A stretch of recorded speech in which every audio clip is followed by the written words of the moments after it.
starting today and for the rest of the semester, we're looking at continuous probability distributions.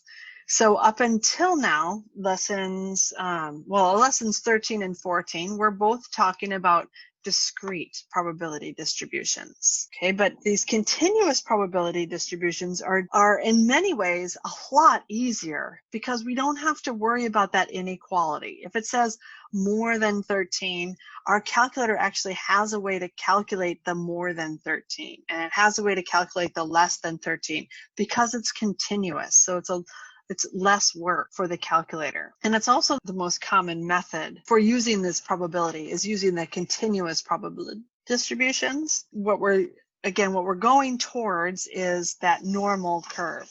But we want to start out with not the normal curves. We'll talk about example 4, and then I'm going to just push on to the next section because that's where the crux of what we're doing is.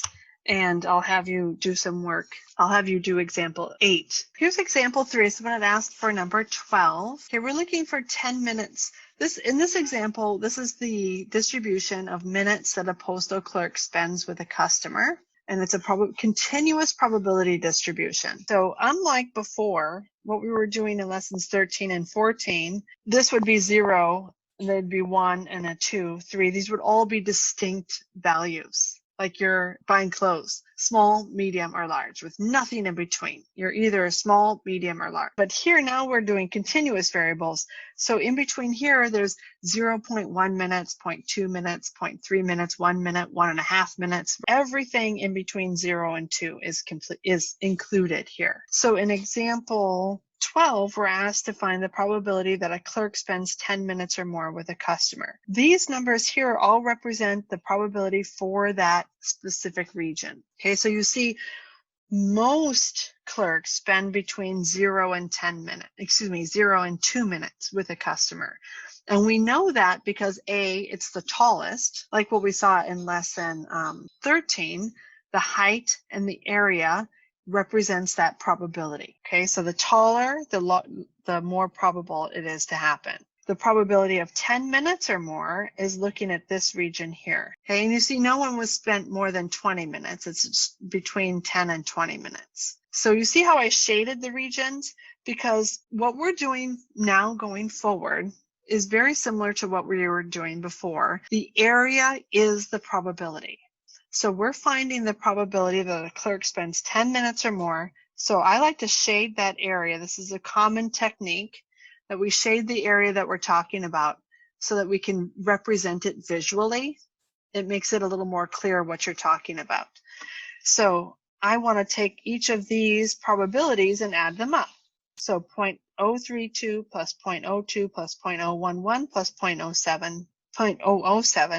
So I add those all up, and the probability that a postal clerk spends 10 or more minutes with a customer is 0.07. And here's a subtle difference between those discrete variables that we were doing. If I change this to say more than 10 minutes, it would not change the answer, because more than 10 minutes and 10 minutes in a continuous probability distribution mean the same thing. Because unlike a discrete probability distribution, if it's more than 10 minutes, I'm now talking about 11 minutes. There's nothing in between 10 and 11 if it's discrete, like sizes of clothing.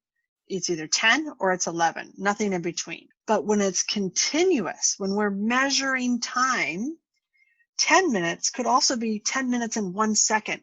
10 minutes and 1 second is more than 10 minutes. So not including exactly 10 minutes has almost just no valuable difference in probability, because it's such a small probability, not including 10 minutes, but then including 10 minutes and 1 second is like indistinguishable. Okay, so 10 minutes or more versus more than 10 minutes with continuous probability distributions means exactly the same thing. So you no longer have to worry about the things we were just talking about on that worksheet. That's strictly for discrete probabilities. in these continuous probability distributions, having multiple colors is really going to benefit you. If you don't have multiple colors, just shade them in a different way. In example 4, we're doing pretty much the same exact thing. Okay, you see I have these different areas shaded. I'm looking at the probability between 1.125 and 1.25 ounces. So this is the weight of a Roman coin. Okay, and notice this is a bimodal distribution. And it's bimodal because I have 2 different weights all under the same graph. This is the lighter coin, and this is the mean weight of the heavier coin. We did a similar thing with our pennies. Our pennies used to be made with copper. That's why they're that color. They used to be 100% copper, but now they're not. The inside is a lighter, cheaper material. I think it's nickel, if I remember. So what's the probability that if we randomly chose one of these Dextans coins that it would weigh between 1.125 and 1.25? Okay, and you see I've shaded that region in orange. Okay, so write down what you think the answer is on your paper and then do this next one, 1.5 to 1.75. For this first one, we're looking at just this one column here, and you see this is 0.09 of our area, so the probability is 0.09. Okay, in the next one, the probability, I'm looking at both of these 2 regions here. So to get that probability, remember this is why we started out with the rules of probability, because it's between 1.5 and 1.75. So those probability rules of the OR, we're kind of doing that. And that's why we're able to just add these probabilities. It's 0.15 plus 0.11. So the probability I get a coin between these 2 weights is 0.26. Now I'm doing more than 1.875. Okay, now notice the more than that, that's starting here. This is the blue region, and it's continuing forward. We stopped writing at 2.5 ounces. That doesn't mean the coins stop weighing 2.5 ounces. There are heavier coins. Just like on this other side, there's lighter coins. Okay, but we just stop at that point where it gets highly unlikely. And if you look at your graph here, let me erase this bit. Okay, if you look here, you see how it's gone to like almost negligible. This graph never actually touches that x-axis. Okay, it's just the probability is so small at this point here at about 2.3-ish, the probability is so small that it just looks like it's on top of each other. Okay, but these weights still exist. It's just so unlikely that we just stop writing them because we're lazy. I'll be honest, we're lazy. Okay, and if the probability is really unlikely, we're not going to waste our time on it. Okay, truth. That's really what's happening here. The probability that it's more than this is the 0.02 plus the 0.015. And this 0.015 is everything above 2 ounces. So this probability is 0.02 plus 0.015, which is 0.035. Now we can do the similar thing, but if we want to do less than 0.875 ounces, we're doing the same thing. We're doing 0.875 and below. Okay, again, there are ones that go to 0.5. What's the smallest possible weight of a coin? Throw it in the chat. How small do you think a weight could? Okay, we have right. Our graph stops at 0.5. Okay, we have one idea, 0.25, smaller. Come on, people. This is not a participation sport. Hit me. What you got? 0.1. Okay, good. 0.01. Ooh, yeah. 0.01 is the closest. 0.001. Nope, smaller. Yeah, there it is. Oh, nope. Bryson hit it. 0. That's the smallest it could be. Right, and Jaden, you pretty much hit it there with all those zeros. But 0 is the smallest it could be because it wouldn't exist, right? Because again, this is a continuous probability distribution. So we don't want to try and guess how light that lightest coin is. But one thing we do know is that thing stops at 0. But it could be 0.0001 with however many 20 zeros or someone wrote in the chat, right? It could be that small. But we're not trying to get to that level of granularity. One thing we know for a fact is it's going to stop at 0.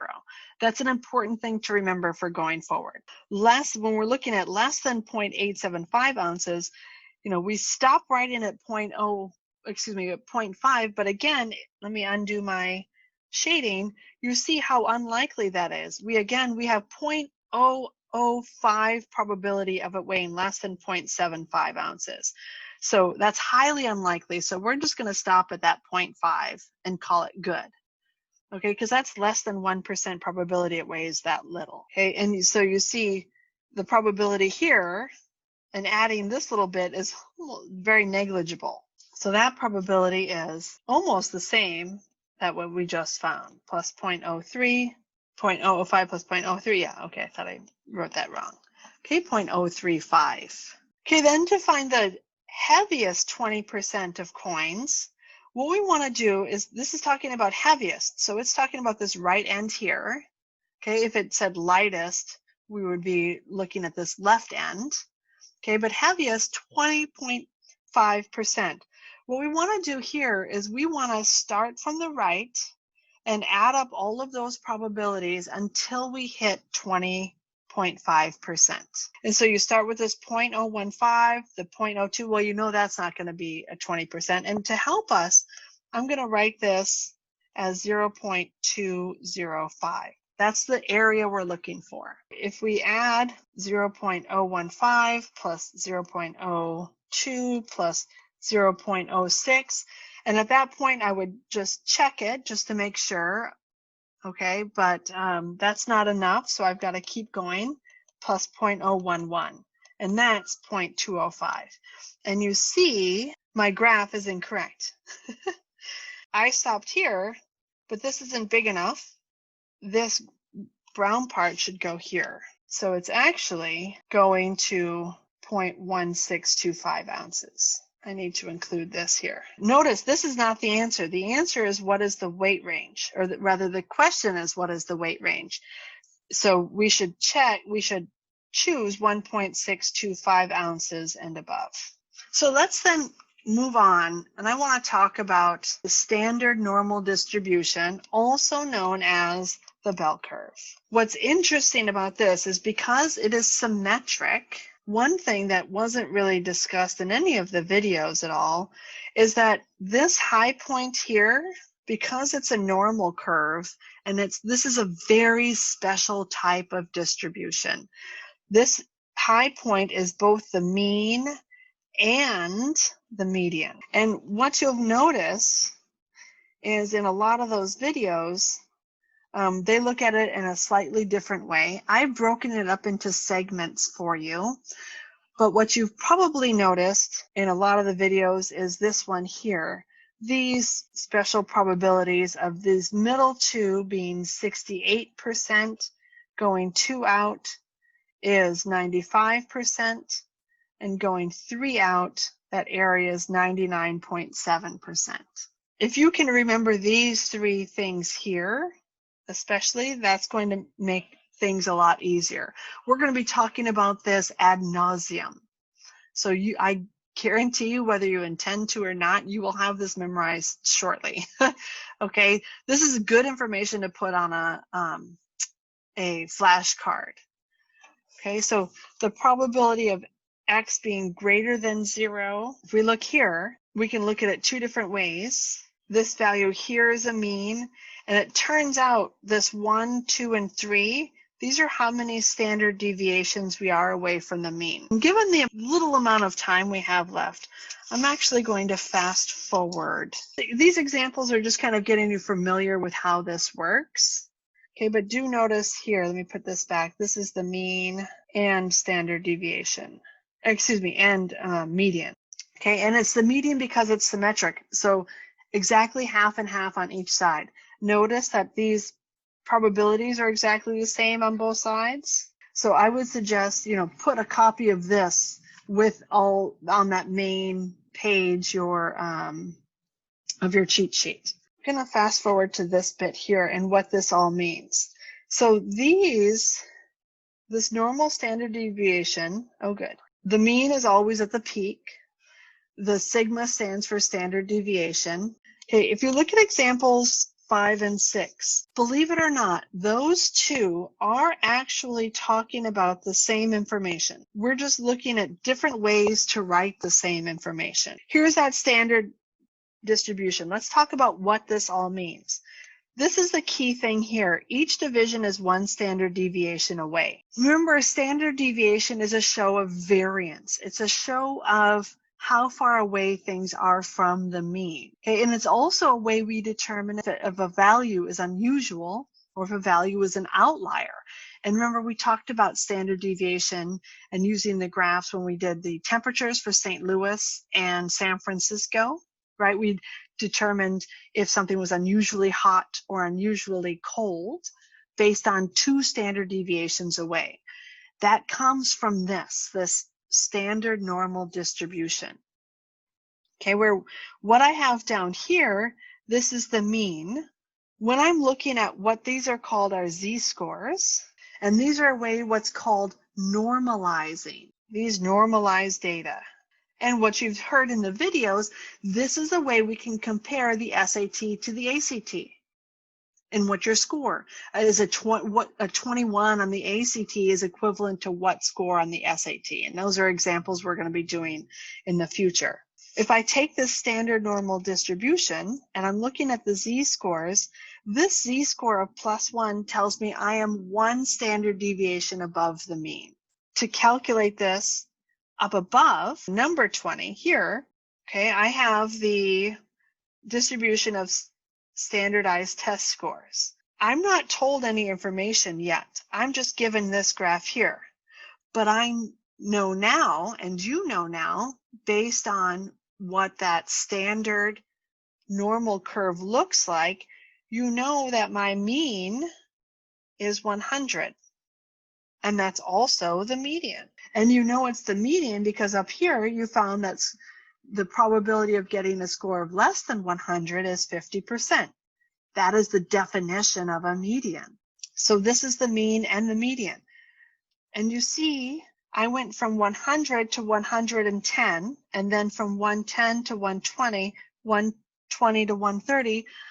Do you see I'm adding the same exact value every single time? How much is that? What value am I adding every time? It's pretty obvious, right? Isn't that 10? Okay, so my mean is 100, and my standard deviation, which we use the sigma symbol, is 10. And you see, going backwards, I'm doing the same thing, except going backwards from the mean, I'm not adding, I am subtracting. So I subtracted 10, subtracted 10, subtracted 10. And just like what we saw with the coins, this test scores don't stop at 70 and 130. They keep going, but we just stop at 70. We stop at 3 standard deviations because the probability of being below 3 standard deviations is so low, we just stop writing it. Our standard is 3 standard deviations above and below the mean. But I could keep going, and I could go to 60, I could go to 50, I could go all the way down to what zero, to what value. What's the lowest possible score I could have on this test? 0. What's the highest possible score I could have on this test? Well, we don't actually know. There is a highest score, right? Theoretically, I'm just not told that, and that, we don't know how far that goes. But we could go with 140, we could go 150, and we could keep going. But the thing we know for sure is that it stops at 0.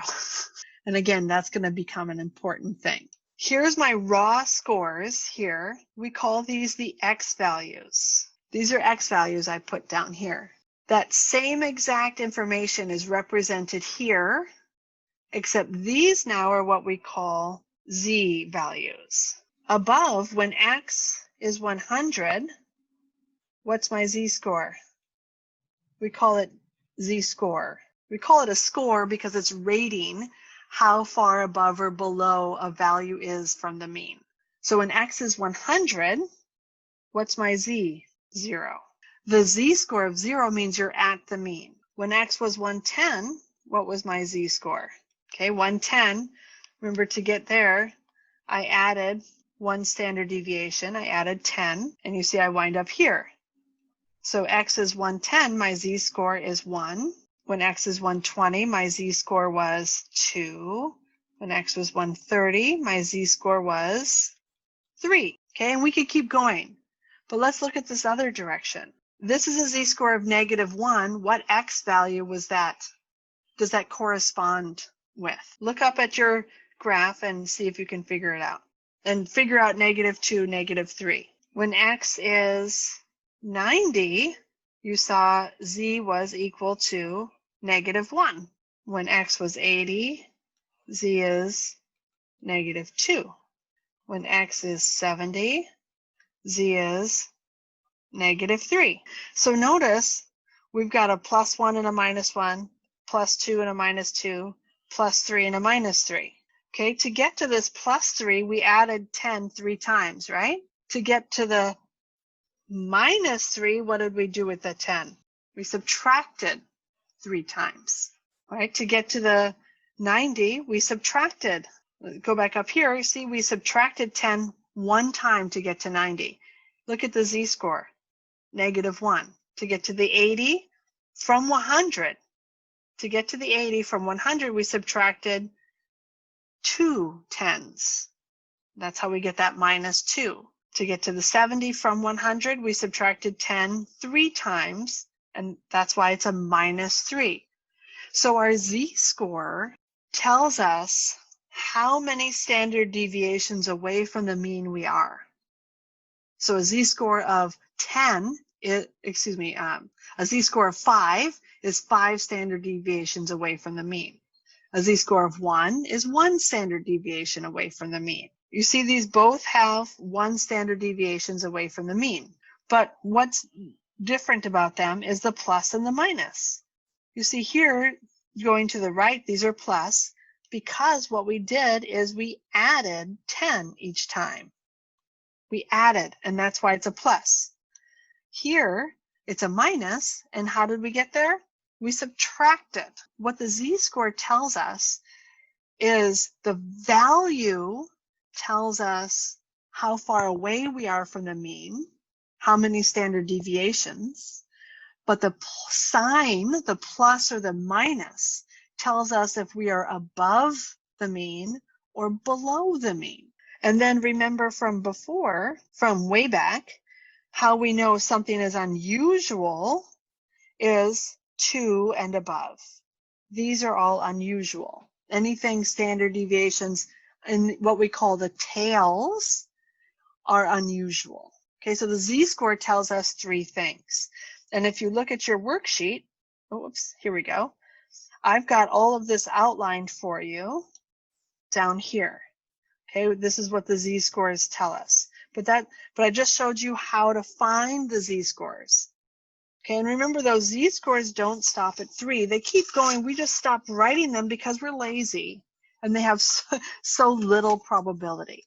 So hopefully that gives you a bit of a better understanding of this normal curve. We're going to do more of this in lesson 15.